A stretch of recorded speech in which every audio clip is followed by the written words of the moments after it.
Lighten up your city trip with the compact M10 Lite electric scooter. Live up to the fun life you've been dreaming of.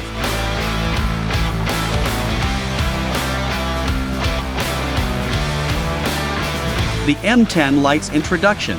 Now, TurboAnt is back at it again. It's taken the successful blueprint of the M10 and created the all-new M10 Lite, a scooter that's rewritten the rulebook on what a sub $400 model can deliver. From chart-topping performance in its price class to a design that surpasses its similarly priced competitors, this is one scooter not to be missed. And so to kick off the review, I'll run through its design and features, and then I'll share the results from my performance test before I give my final verdict. I'll also share some alternatives that you may want to consider. Hey folks, Adam here, Elite Demonstrations, and we absolutely love the M10 Lite commuting electric scooter. When Kelly and Watson decided they wanted to scoot more and we wanted to pick out the best scooter on the planet, we picked this fantastic device out. It's absolutely lightweight, compact, and it is powerful. Not all scooters are created the same. Not all scooters are going to accelerate the same. They're not going to carry as much weight or have as long a running battery as this guy, and on top of it, it folds up easy peasy, lemon squeezy, so you can put it in the car, take it to the park, travel with it, and put it below your desk at work. The M10 Lite's design and features.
Let's quickly go over the specs that this thing has to offer. We have a 350 watt front hub motor for front wheel drive.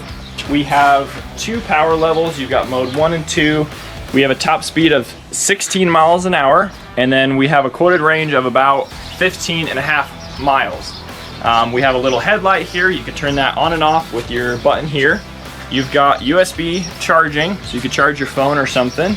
You have a rear disc brake right here, and then we also have motor regen braking from the electric motor. So we'll test that a little bit later on. We also have quick folding, which is super cool. So you actually take this lever right here, fold that down, and you can literally just go like this, and it has this little latch for you to actually lock it on. So then you can just pick it up, carry it around, take it on the train with you. It's not very heavy. Like, you could totally just pick this up, take it with you where you want to go, pop this latch, fold it back up, you're back in business. We also have this little kickstand. I'll show you guys that real quick. Little kickstand just stands right there. Got a pretty wide footstep. You could totally stand like 2 feet next to each other while you ride, or you could stand sideways. You can do whatever you want, but pretty sweet. We also got a bell. Starting at the cockpit, I was surprised to find that the handlebars measured 19.7 inches, which is 3.2 inches wider than the typical budget scooters that I've tested. The result is that the steering column is easy to control, making it extremely nimble. This is further enhanced by the thumb throttle, which has improved ergonomics over its predecessor's finger throttle. Elsewhere on the left, you'll find the brake lever, the latch that snaps into the hook on the rear fender when the scooter's folded, and in the center is the display. Now, displays these days come in many wonderful shapes and sizes, and the one on the M10 Lite hits the nail on the head. Not only is it anti-glare, meaning you can read it in direct light, but its simple presentation of data is easy to consume at a glance.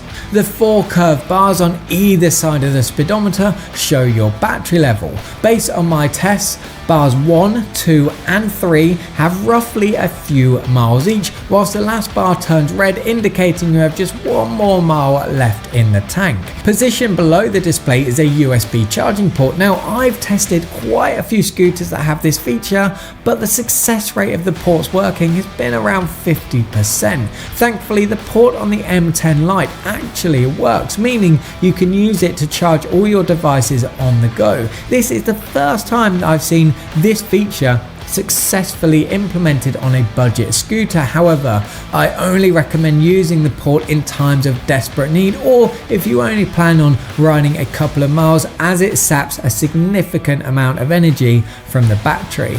As for the frame, well, made from an aluminium alloy, it's both lightweight and robust. The stem is solidly built and free from wobble too. Aesthetically, it gets the thumbs up from me. Everything from the handlebars to the stem to the deck seamlessly flow into one another. The attention to detail for a scooter this cheap is impressive. In fact, when standing the M10 Lite alongside its predecessor and more expensive model, the M10, it's easy to actually think that the Lite could be the more premium scooter of the two, since its design and build quality have the edge. Lined with a deeply treaded rubber, the deck packs a punch where style and flair are concerned too, but it also delivers on the goods.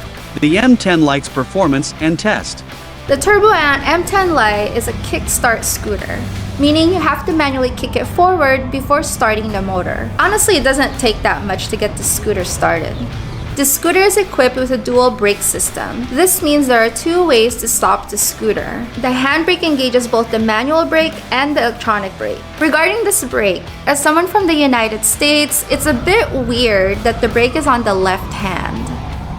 It's usually on the right hand with most bikes and scooters and motorcycles and mopeds in the United States. But I got over this pretty quickly. It took about 5 minutes of riding and I barely noticed I was braking with my left hand. At least for me, it wasn't that big of an issue.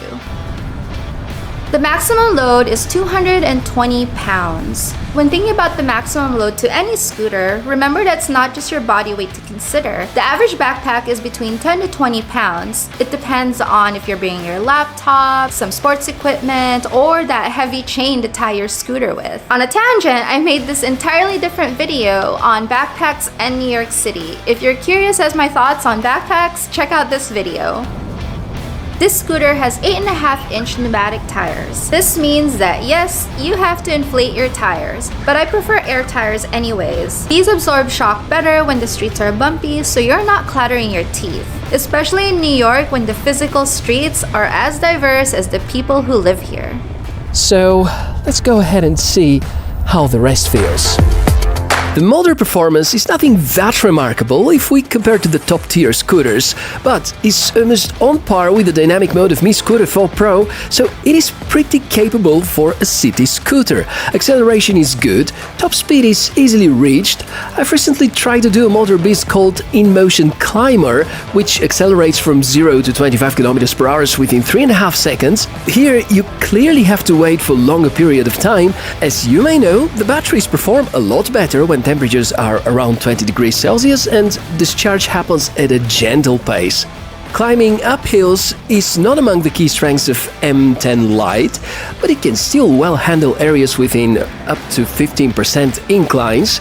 If the hill is steeper than that, you're expected to kick support it from time to time.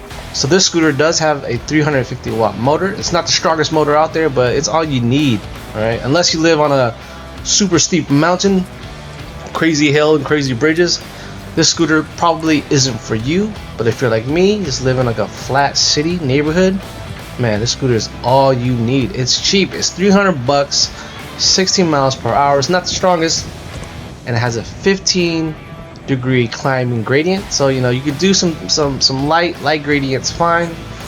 But for most people's use cases, the average adult, the scooter is fantastic. It has the dual braking system, has a mechanical disc brake and an electronic brake to supplement it. right? So the scooter doesn't go that fast, but when you hit the brakes, it's super responsive. All right, it doesn't need the strongest brakes for its powertrain because it doesn't go that fast, but it's way faster than walking. It's all the power you need and all the braking power you need as well. All right, guys, we are whipping the TurboAnt M10 Lite. This thing is pretty fun. It's not quite as fast as I thought it would be, if I'm being honest, but it is very smooth, agile. The brake is really good. We've got this nice display that shows your miles per hour, your battery, everything you need. We got the 2 different power levels. It's pretty fun. You definitely have a plenty big enough place for both your feet. You can do like both feet together. You can do 1 foot. The brakes are actually really good. We've got a disc brake in the back, and it's like I can brake way harder than I am right now. I could peel out the back tire if I wanted to. I could do a skid. So brake works great. The M10 Lite recommended for its good value for money. Overall, we recommend the M10 Lite for anyone looking for a cheap entry-level scooter or lightweight commuting scooter. It has more power and speed than a typical $300 scooter with average range. Despite the drawbacks, $320, and I think this is how far budget electric scooters can go in 2023, or at least the TurboAnt M10 Lite in particular. It's not bad at all. It's true that it has zero innovation, because TurboAnt seem to play it safe here, implementing mostly parts which are rather well settled, and they're cutting the right corners. And when we compare to the Mi Scooter Lite series, I think in terms of design and construction they are comparable. In terms of motor, this here is slightly better, a wider deck for better comfort, and the battery life, which is not that great, but again, if we think about the price, it's hard to squeeze more at the given budget. So that's everything about the M10 Lite by TurboAnt. It's not gonna cost $300, man. The minimum for a phone these days is like $1,000. You can get this scooter and it can replace your car, your bus, your subway ride for $300. All right, that's the value that this scooter brings. You know, that's the value proposition amongst all the other scooters on the market. This one's $300, super cheap, pretty good quality, should last you a few years. Thanks for watching the M10 Lite review collection. The M10 Lite makes your next amazing trip with its fast folding mechanism, long-lasting battery, and more. Click the link to explore more amazing details about the M10 Lite and brighten up your trip in the city. Also, remember to subscribe to our channel to be the first to know our video updates.